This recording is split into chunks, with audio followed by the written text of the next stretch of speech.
share with you one of my newest decks. It's the Muse Tarot, and I have to give a shout out to Papa Squirrel. I blame him for my obsession with this deck because when I saw his deck review, I had to have it. So thanks so much. But anyway, check out his channel. Awesome guy. Love his videos. So anywho, so this deck is published by Hay House, and I love Hay House decks because they are always so well put together, so nice and professional, and it's always a treat to unpackage their decks. I have unwrapped this deck. I've actually thumbed through it a little bit just to save some time so you're not watching me unwrap. But anyway, this deck is by Chris Ann.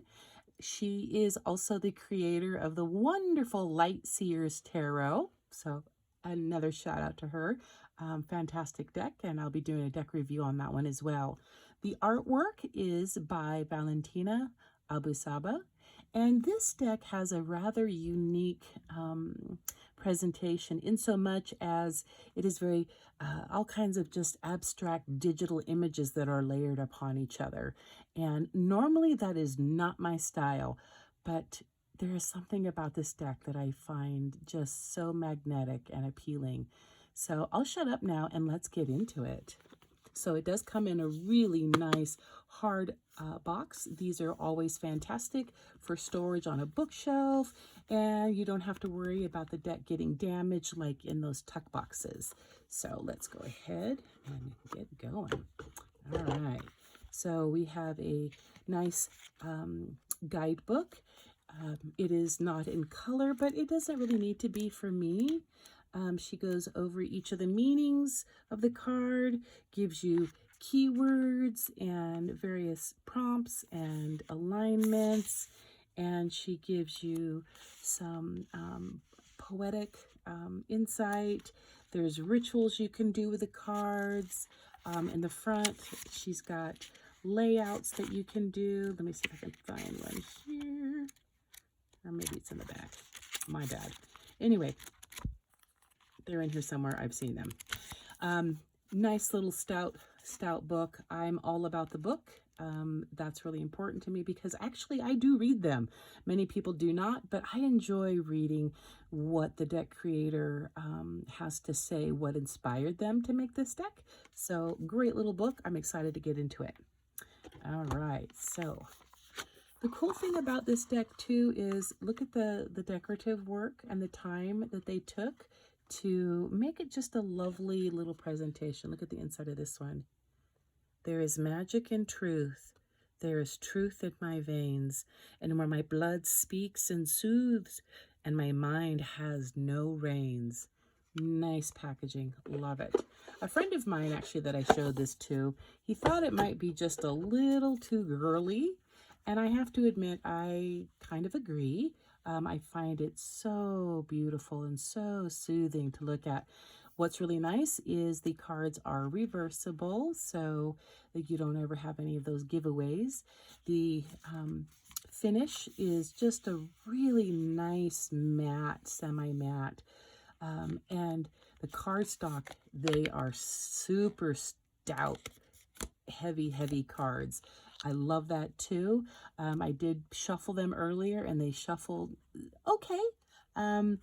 It's a little bit hard because they are stiff when they are new to do the rifle or riffle shuffle. I try not to do that too much because it does bend my cards. So anyway, let's get started. Okay. All right. So we have the Fool and the Magician,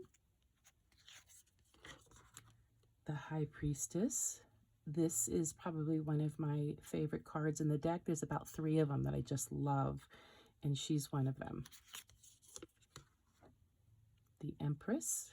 I do apologize for the glare. Let me see if I can tone that down a little bit. Okay, so we have the Empress and the Emperor, the Hierophant, the Lovers,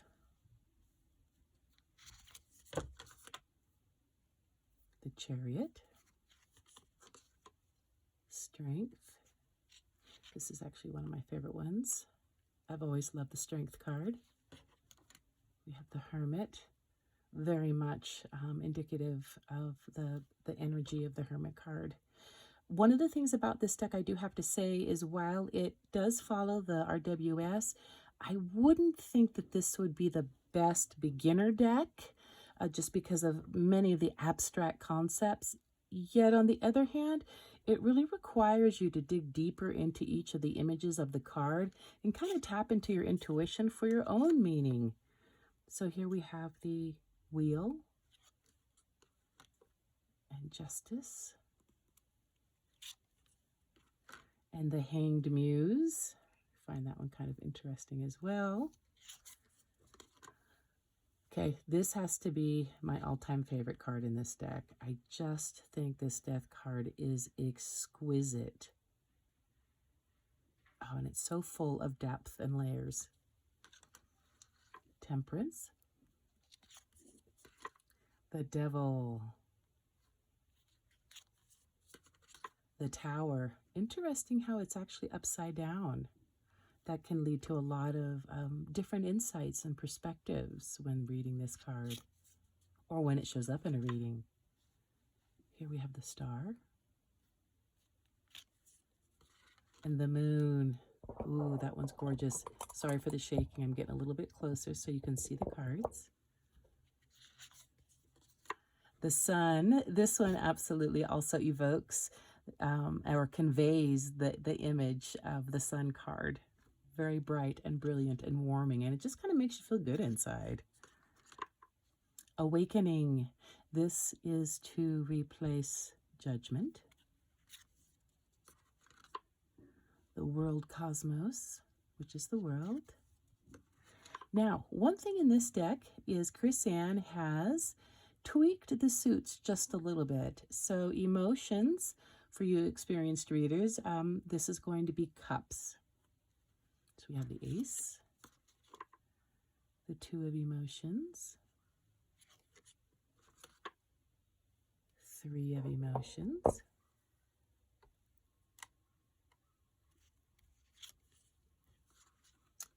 ooh, Four of Emotions. It just hit me. So you can see like a wine goblet or a chalice, or you can see two faces.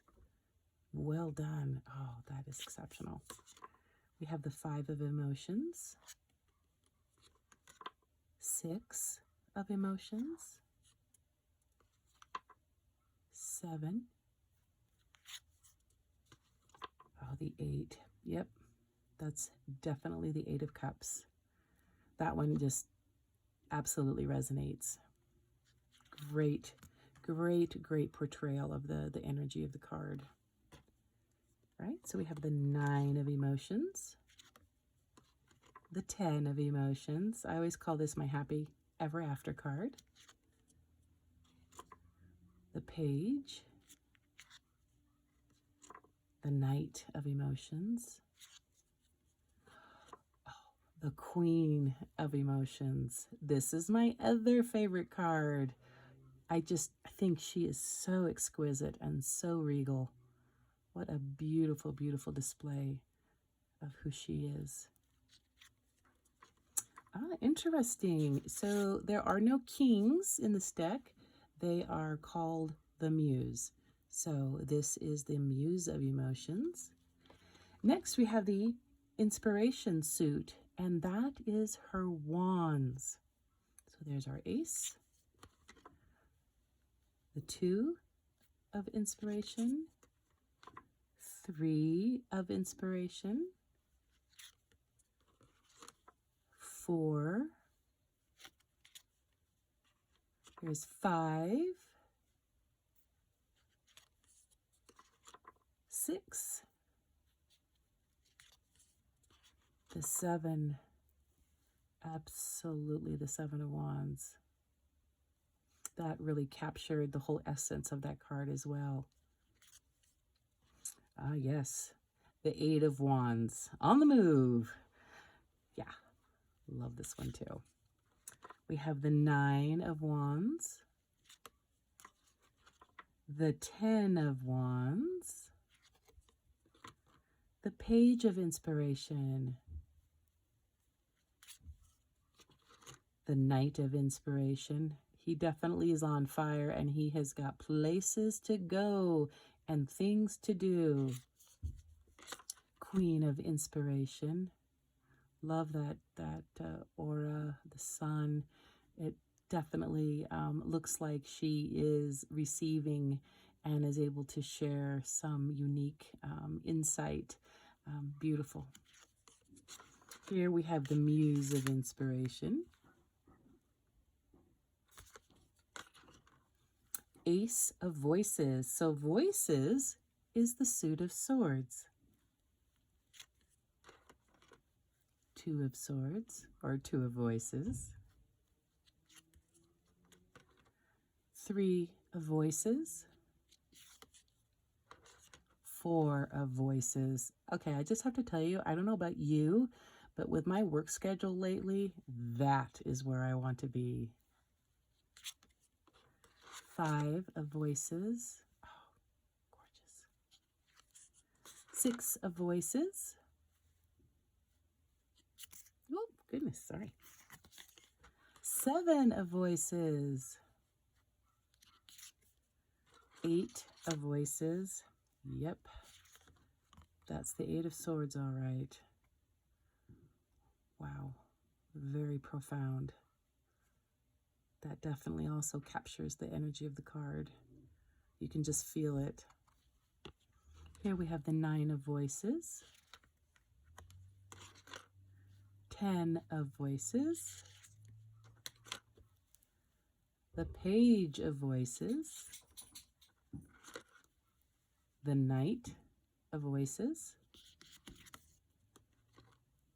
Ooh, the Queen of Voices. For some reason, as soon as I look at this card, I think of the Morrigan. And here we have the Muse of Voices. Materials is her suit for Pentacles. And I have to say, this is my favorite suit in this deck. It is gorgeous. So Ace of Materials, Two of Materials. Girl, get that balancing act. We have Three of Materials, Four of Materials. Oh, isn't she just drop dead gorgeous? Five of Materials, Six of Materials. I just can't have enough flowers. Yeah, I'm a flower girl. Just love them. Maybe it's because I was born in the 60s, so I'm kind of that hippie chick. Anyway, segue. All right, Seven of Materials. Eight. Oh my gosh. That is just, oh, love her. Oh. Nine of Materials. Yay, look at that one. 10 of Materials. Oh my gosh. Look at all the flowers. It's definitely a girly deck.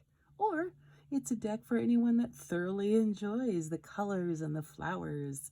But here we have the Page of Materials. This is my other favorite one. Knight of Materials.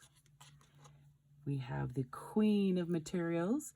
What's really funny is this image of this exceptionally exquisite lady looks just like my friend Angie Rowan, Miss Dottie Deuce herself. And when I shared this with her on Facebook, all of her friends, we were just shocked at how much it looks exactly like her. So beautiful lady. So that's our Queen.